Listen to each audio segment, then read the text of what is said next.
by faith is the theme of my living, serving God and be faithful till death.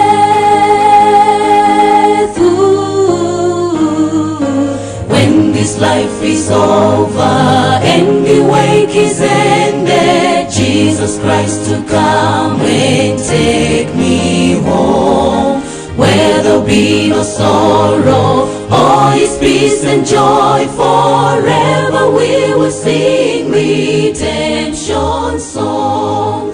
Jesus, I will praise him after all, for his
God is good all the time. and all the time. About this hour to stand before you, I would also like to thank Pastor Nyirenda for the introduction. He has even projected about my graduation as if he is going to be my advisor. But for us people of God, we say, God willing. Yes. So God willing, it might be 2020, 2022. One thing I've learned here in America is that when you visit each and every institution of higher learning, the moment you tell them your degrees are from Africa, they'll tell you, you need an exam. We need to really prove where you really have a degree or not. So things can happen. I thank God this morning also for allowing me to visit the US. For you who are here, you take it light, but it's something that we need to thank God for. Amen. And then I would also like to thank the church leadership for accepting that this morning I can stand before you. I know among the congregation, some of us are better qualified spiritually and whatever, but the leadership accepted me to stand. May God bless you in a special way. Amen. And also I would be very unfair not to take note or in the absence to thank my wife and also the family for allowing me to come here. Amen. Yeah, you know, sometimes pastors fail to travel because the shepherdess and the family have said, don't go. But they allowed me to come. And also where I'm working, the Malawi Police Service, the Inspector General and the entire management for allowing me to come. My coming here, we are having a conference, an international conference of police chaplains in Kentucky. Our headquarters for International Conference of Police Chaplains is here in the US, so we normally meet every year. Last year, I was in Virginia, and then this year we'll be in Kentucky, where I'll be presenting papers on ethics and cross-cultural chaplaincy. I may be talking, but maybe in a nutshell, it will also be important that I should tell the congregation that I'm the first Adventist chaplain in Malawi, and I thank the church leadership in Malawi for allowing me to work in the Malawi Police Service. Amen. Chaplaincy has been there for over 30 years in the Malawi Police Service, but they only had a Presbyterian chaplain and a Catholic chaplain. But for the first time in 2014, it's when they allowed the Adventist chaplain to be there. Amen. When I went there to report, only to be told that following the interviews that you attended, we are pleased to inform you that we are successful. That told me a story to say I'm no longer an employee of the church now. Now I'm a civil servant in the government of Malawi. So this time I'm not even on contract. You know, God does things in his own way. Chaplaincy is a specialized ministry that the church, the Adventist Church worldwide, has not capitalized on. Ministry is the ministry of presence. Your presence signifies the police service. You don't need to speak a word. Just by as we start the message for today, shall we close our eyes as we pray? Our God and our Father who art in heaven, humbly we come before you this morning as you have. Father, may you be bless your congregation. We pray all this in Jesus' name. Amen. The title of our message is The Danger of Photogenic Christianity. When I was looking at the meaning of photogenic, some dictionaries would define as a situation or circumstance where an individual or certain individuals look better in pictures. I read a certain book entitled How to Become Famous. There was this girl. We are really created in the image of God, but although we are equally created, there are some who are better created in the human eyes. And this young lady, people thought she's an ugly young lady. But each morning she trained herself how to look better in the picture. And then one day when there was an advert, they were looking for the good picture so that they can use to advertise their products in the company. And this lady sent her picture. The good news is that though she was looking ugly in the eyes of men and women, but her picture won the prize. Amen. They used that picture to sell their products, but the manager of the company demanded to say, can we have a look at this young lady, because our products are selling so much, but we need to have a look. And then they invited this young lady, when she came to the company, and then the manager said, our customers should not look at this young lady face to face. They better be looking at her only in pictures. How do we connect that with the Bible? When we turn our Bibles to 2 Kings chapter 5, there is a story there in 2 Kings chapter 5, verse 1. If one of us is there, I may ask you to read 2 Kings chapter 5, verse 1. 2 Kings chapter 5, verse 1. Now Naaman, the commander of the army of the king of Syria, was a great and honorable man in the eyes of his master, because by him the Lord had given victory to Syria. He was also a mighty man of valor, but he was a leper. Naaman, in the eyes of his master, he was a commander of the army, very successful. Naaman, he could go fight battles and win. But the story does not end there. It says, but Naaman was a leper.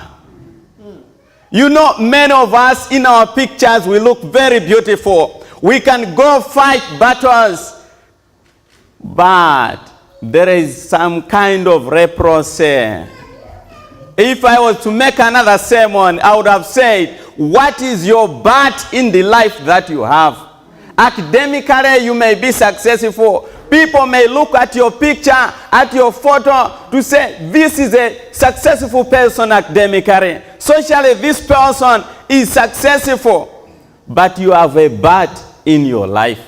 I have my but in my life. No wonder a certain author had this quote, said the reason some portraits don't look true to life is that some people make no effort to resemble their pictures. Our pictures may be painted that things are well. That was the situation of Naaman.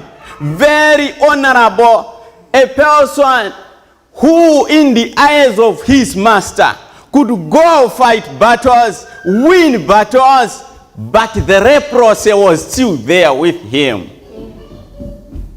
You know, when I look at the photogenic situation of Africa, we Africans, sometimes the poverty that we have is the poverty of our own making. When you struggle even to find an air ticket to come here, you come here, you struggle to survive here in America. But you paint a picture back home as if you just go and get the dollars where you walk in Walmart, you get dollars, you walk this way, get dollars.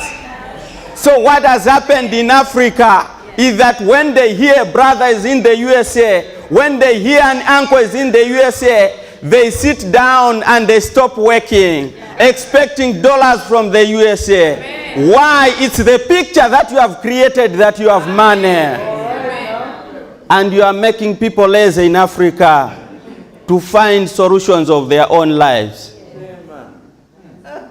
You know, when I look at the American situation, I was saying I need to be very careful. Here, everything is harassment. You need to be very careful. But I was saying back home in Africa, I tend to wonder, people have painted the picture to say Africa is full of resources. Africa can even feed the whole world. They are really right. If you look at the topography, if you look at the agriculture, if you look at the climate, all things putting them together, we qualify really to feed ourselves. But each time you hear Africa looking for food from the World Food Program, what is the problem? You look at the minerals that are there in Africa. People have said in Africa there are minerals. They give an example of Botswana when they discuss. Actually, somebody prayed a fan. He said, you know what? He was saying, you know, in Botswana, when they're discussing budget in Parliament, they would say in this budget, should we use copper or we use gold? They have nothing to say, where should we borrow money? Because of the minerals that they have. But the question is, why is Africa still poor?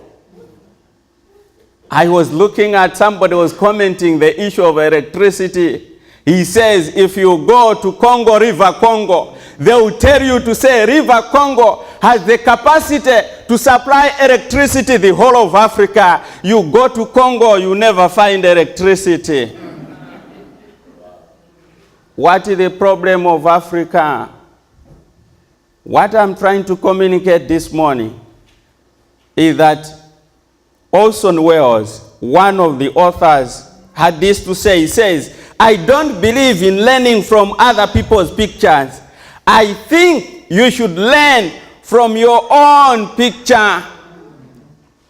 Other people's pictures may fool us. Sometimes when you look at your marriage, you think you are the worst, not knowing other people's problems. Amen. Amen. You know, I like the Pharisees.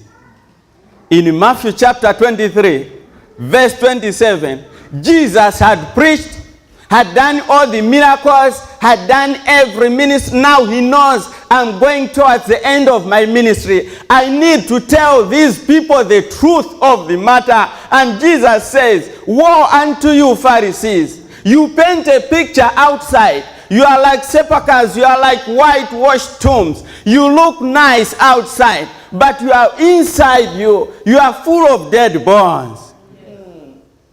I like Jesus Christ. Why? Many of us, the problems that we are going through is because of the pictures that we have painted to people. Amen. You know, I will still talk about you people.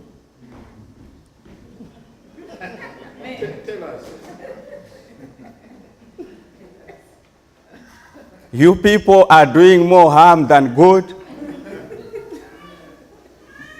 With all this exposure, you know really what to do. You know what life is all about. But you don't paint the true picture of how people should live. People have come. Maybe you are not the first Malawians to come and study at Andrews University. You study this program, that program, that program. go back home, you do the very same things. And people tend to wonder, to say, is this the education that people got outside there? I like these people, they are very clever. They have known to say, these Africans, if we let them loose and choose whatever they want to study, they will be like us. So they will put some barriers. You say, I want to register for this course. They say, you need bridging courses. Oh, I want to register, or you need this one. And then you say, what should I do? Let me do what they want. But what I'm trying to communicate this morning, if you want to change the situation in Africa, if you want to change the situation from our homes, if you want to change the situation wherever we are, God has given you and me, especially you who live here, an opportunity that you should change this situation. Amen. But you live here in the US. Actually, I cannot give an opportunity to say, what advice can you give? You can choose to remain here for the rest of your life. I have no problem. You can also choose to go back home. I have no problem, as long as you know what to do. But sometimes, you know, in the area of the Pharisees, what the Pharisees, why were they painting these tombs? Why? They didn't want to be defiled. They didn't want to get into contact with dead bodies. So they said you should paint them so that when you are approaching the cemetery, you can tell to say, they are graves, I don't need to go this way. Let me go this way, to avoid contamination. But now Jesus uses the very same approach. In the Greek philosophy, the Greeks were focusing on the outward appearance. The Greeks were focusing on aesthetics or beauty. But the Hebrews would focus on the facts and would also focus on in the inside part of it. Somebody actually commented, he said, if you send a Greek child and then a Greek child and then a Hebrew child, you say, go to a shop, you buy bicycles. And then the Greek child, goes there to Walmart. He says, okay, does this bike have maybe the gears and whatsoever? And then the Hebrew child will say, can this bike be able to carry a 50-kilogram bag? If you send a young man who is Greek, you go and look for a young lady to marry. The young man, a Greek young man, will look at the outward appearance to say, is she light in complexion? How does her body look like? I think this one is the right person. But if you send a Hebrew young man, go and look for that young lady. She will say, are you the qualified candidate to be taken for marriage? She says, yes. So, okay, come to the kitchen. And then can you take this pot, put it on the cooker. Let me see if you are able to cook unsima. If you send a young lady to say, go look for a young man for marriage, if she is a Greek lady, she will only be looking at what qualifications does this young man have. And then, does he have money? Does he have this? But if you send a Hebrew young lady, go look for a man to get married to. Will not look at the outward appearance. Will say, are you a young man? You want to marry me? Say, yes, okay. Come to the backyard of my father. Here is a hole. Can you prepare some garden for vegetables here? Let me see whether you are able to work or not. But now, Jesus borrows the very same concept. He says, much as the Greeks are focusing on the outward appearance, I'm saying, no. You should focus on what is inside. Amen. Many of us are suffering. Many of us have entered into things that we didn't want to join, but because of our friends, we say, let me be like that one. Let me be like this one. Actually, I was saying, if you can do the right thing, you may not make a difference countrywide, but in your own family, you can make a difference. You don't teach people by feeding them. No. Somebody said, you don't teach a son how to eat fish, but you teach a son how to catch fish. If people, I'm not saying that you should not help back home. No. But what I've discovered is, back home, we have too many hours of sleep than working. And while here you are busy working, there we are sleeping and watching World Cup, waiting for your dollars. While you yourself have no time to watch World Cup. That is where I was saying, if I had the privilege to stay in this land, work 12 day and night, what I would have done is that if my brother says, send me money, I would send him an air ticket to come and see what happens here. Amen. He should make his own money. Amen. Amen. Amen. Life is not about painting beautiful pictures to people. Naaman had leprosy, but he wanted to pretend as if he is an army commander who can fight battles, win. But unfortunately, when you tell people the truth, who have painted good pictures to people, they become angry. If you read the second book of Kings, chapter 5, verse 11, you hear Naaman was angry when he was told to say, go and dip yourself in River Jordan. You should wash yourself. He says, I can't do this. I am an honorable person. What I'm trying to communicate this morning, much as we have our bats in our lives, we may have leprosy, we may paint a very good picture to people, but the truth of the matter is that leprosy, when it comes, it is only when you submit yourself that the leprosy will be taken out. That is where Jesus in John chapter 13, as he was watching his disciples feet, it was time for foot washing, and then he goes to Peter, and then he goes to this one, he goes to this one, and then in verse 10 and 11, Jesus says, you are clean, much as you have washed your feet, you are clean, but not all are clean. Amen. Jesus was trying to communicate to say, there is someone here who is painting a very good picture of himself, but the truth of the matter, Judas, you are not clean.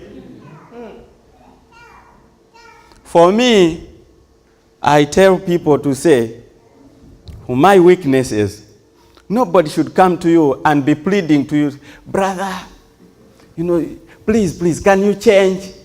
No, I know my situation. And I thank God, because when I read John chapter 3, verse 16, the Bible tells me about God loving the cosmos, and he sends his son. By God loving the world, that he sends his son. God did not love the trees, God did not love, by the cosmos, God loved the inhabitants of this world. Meaning to say, whether you are an African, whether you are European, whether you are whosoever, God loved everyone. But because we are busy painting pictures that are not real, we are failing to sort out our own problems.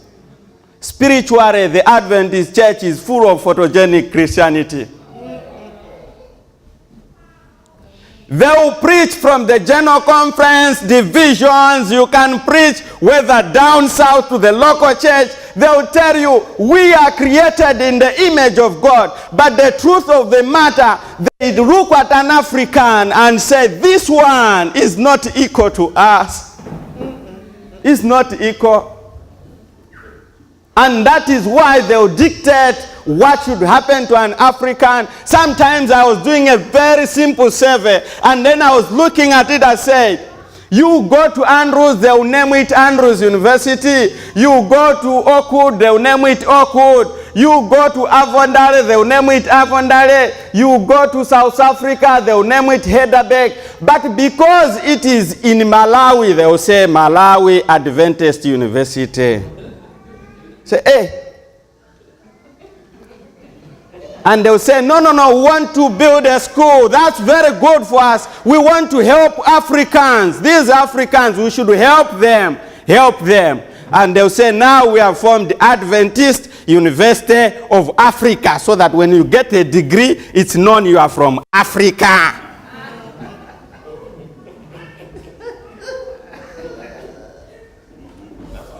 We as Malawians, we have come to this land. If we don't tell one another the truth and we paint pictures, it's unfortunate. We paint good pictures, but the problems are real among us. We don't address them. You know, in Africa, we have 3 divisions. Just in a nutshell, you look at the West Africa division, East Africa division, and SID. Check where we have an intellectual capital. Intellectual capacity is in the West Africa division. Whether one likes it or not, in the West Africa, you hear that's where the secretary for the General Conference once came from. It's in Africa, in West Africa, where you find a member in the Biblical Research Institute. It's in West Africa where you find people, they are able to help one another and do the right things. Check the SID. They will come to Andrews. When a fellow Malawian is struggling, they are busy praying, thanking God. We thank you, Lord, that he can see your message by himself. You know, one day, Dr. Tandiko gave this imaginary story. He says, when God created the world, he said, okay, he created 3 pots, one for an African, one for a European, and another for the Westerners. And then what God did, this is an imaginary story, but we can learn a lesson. And then it says, God took the lead and covered the European pot. And he took another lead, covered the American pot, but he left the pot for an African open. And this person came to God and asked God, why have you left the African pot open without covering with a lid? He said, for a European, if I don't leave it covered, when a European goes out to America, sees a good thing there, and then you invite a fellow European, say, come and enjoy the blessing. When a fellow American sees blessing there, you say, come, let's enjoy the blessing. But for an African, when you see something that is better, it will be a fellow African who will be pulling one another down in the pot to say, where are you going? Come back. What I'm trying to say is, as Malawians, we need to form the community. You know, in Africa there is one philosophy which you will never find in any other continent. We say, I live because we live. The Ubuntu concept, community concept, is a concept where you work as a community. But the very same Africans, you take them elsewhere. You send an African to wherever you can send him. You are sending him as an individual. You have no business to say we are together in Michiana, let me remember this person. Especially Malawian. I feel sorry for Malawians. They will say you are in trouble. Unazikuta weka. How I wish if this church in Michiana would reach a point to say, how do we address the problems in Africa? Unfortunately, we are there, we come to church, we paint very beautiful pictures outside like the Pharisaic Christianity was doing, but without really addressing these challenges. We are poor. You know what? There is this statement which also baffles me Somebody says, actually it's Ademo Tukombo. Ademo Tukombo produces a statement. He says, you can take a person out of the village, but you cannot take the village out of the person. The person who board a plane, fly miles away from Africa, but he still has his tribalism in his heart. And he still has his hatred. And he has come here only to prove, to say, how I wish if I was to travel with those things which my grandparents gave me. I would have bewitched this one, bewitched that one.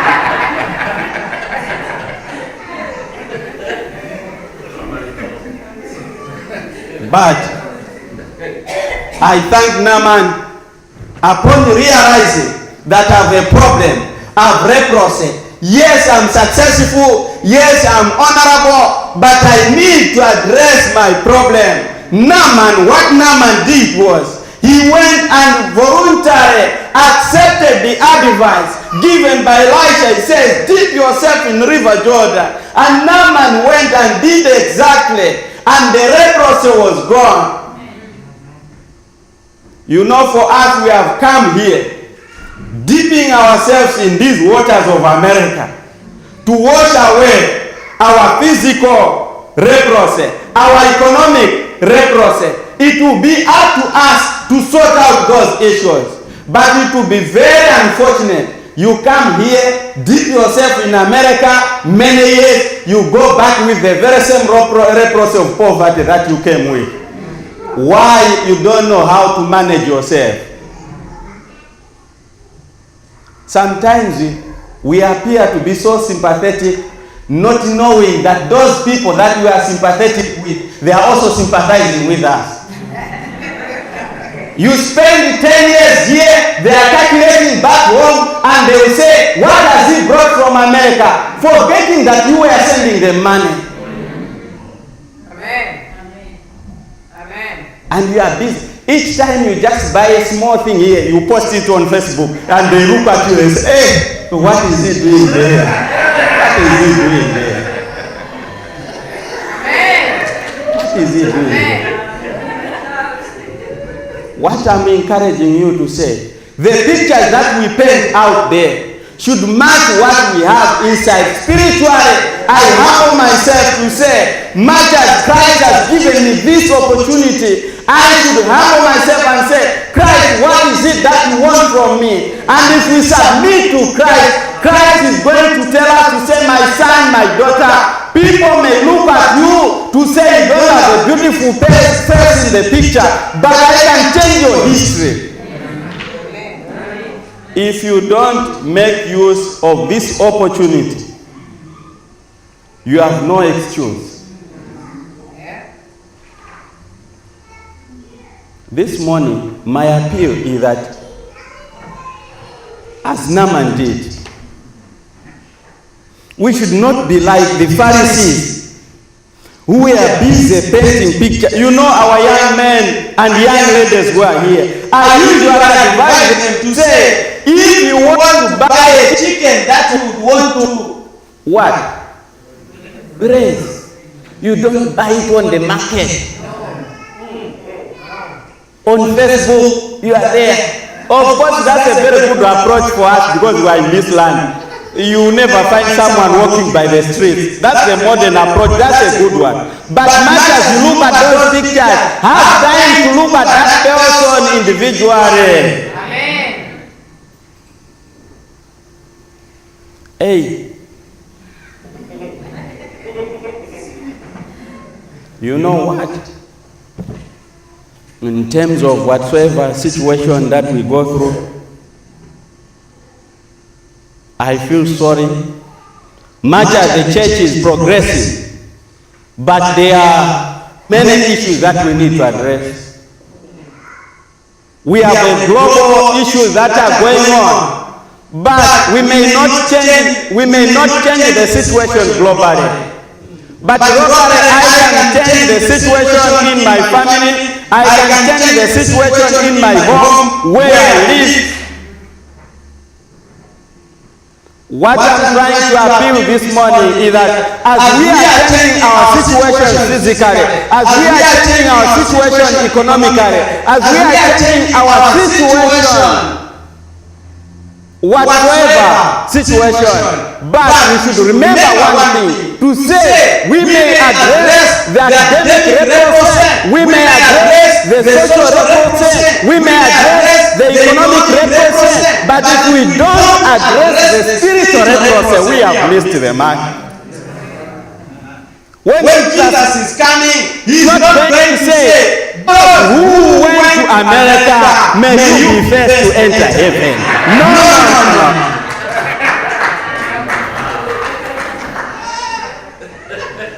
John chapter 3 verse 16 says, Jesus Christ, the begotten Son, only came so that those who believe should have eternal life. I thank my God, whether in Africa, whether in Europe, whether I'm out, whether I'm walking, whether I'm flying, as long as I believe in Jesus Christ, Christ said you have the leprosy, I'll take out your leprosy. And people ask questions, who is this person? We didn't know that he can visit America. By God's grace, you can do it. So unfortunately, some of us, our leprosy is in the heart. And we are failed to forgive people who are in the grave back home in Malawi. You are failing to progress in life because of someone who is in the grave, and you say, so and so, before they died, they hate me, and I still hate them, I've never forgiven them.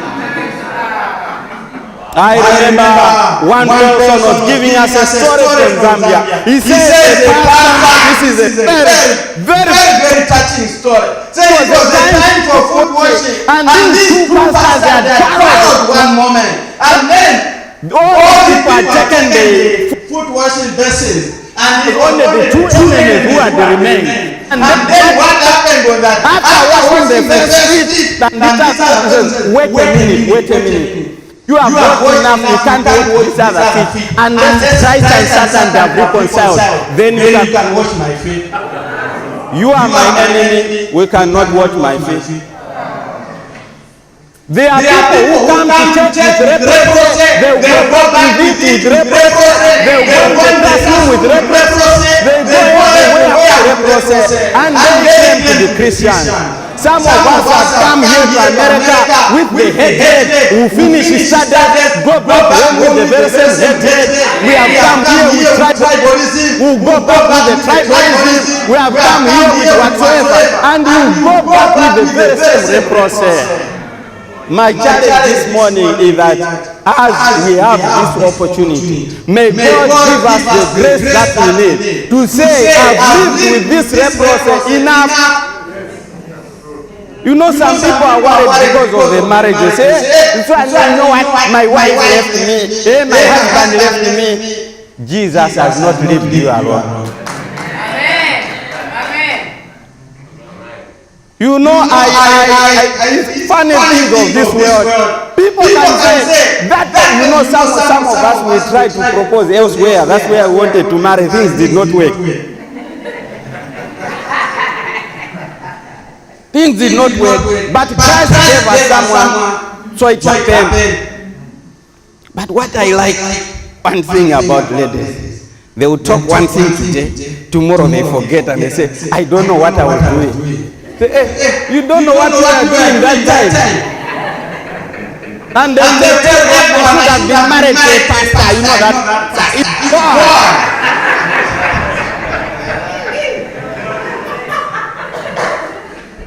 You know, sometimes in this church we paint pictures. We say, you know, so and so have divorced. You know, they don't love each other. You are not in the feet of that person.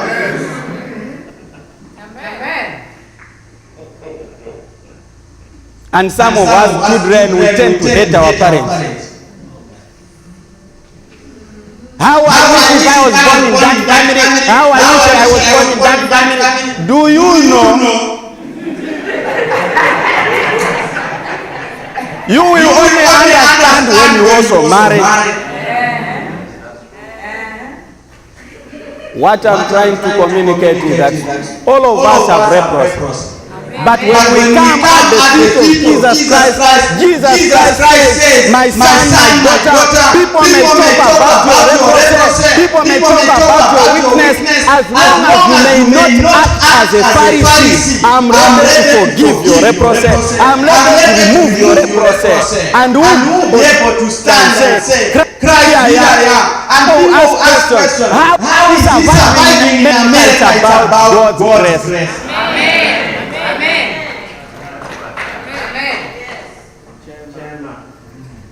What I'm encouraging all of us is that this opportunity that God has given us, Naaman, as a soldier, he didn't consider his uniform to say there is success in this uniform, there is success in equipment, but he looked at the leprosy and said, much as I've been victorious, winning wars, it's time for me to go and meet the man of God.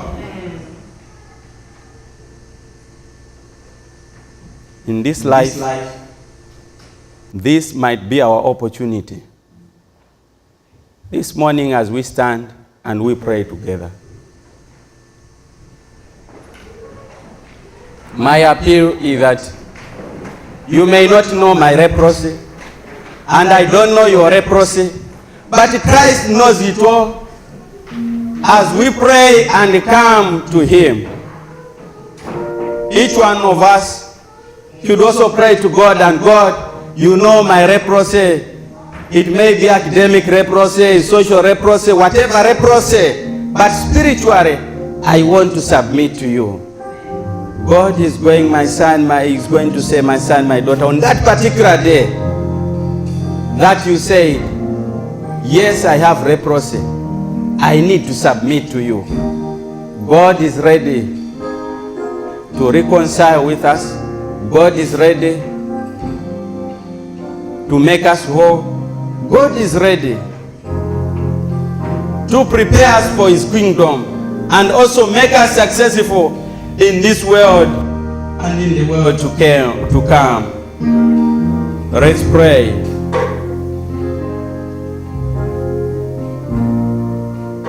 Our Father and our God who art in heaven, we thank you this moment for talking to us.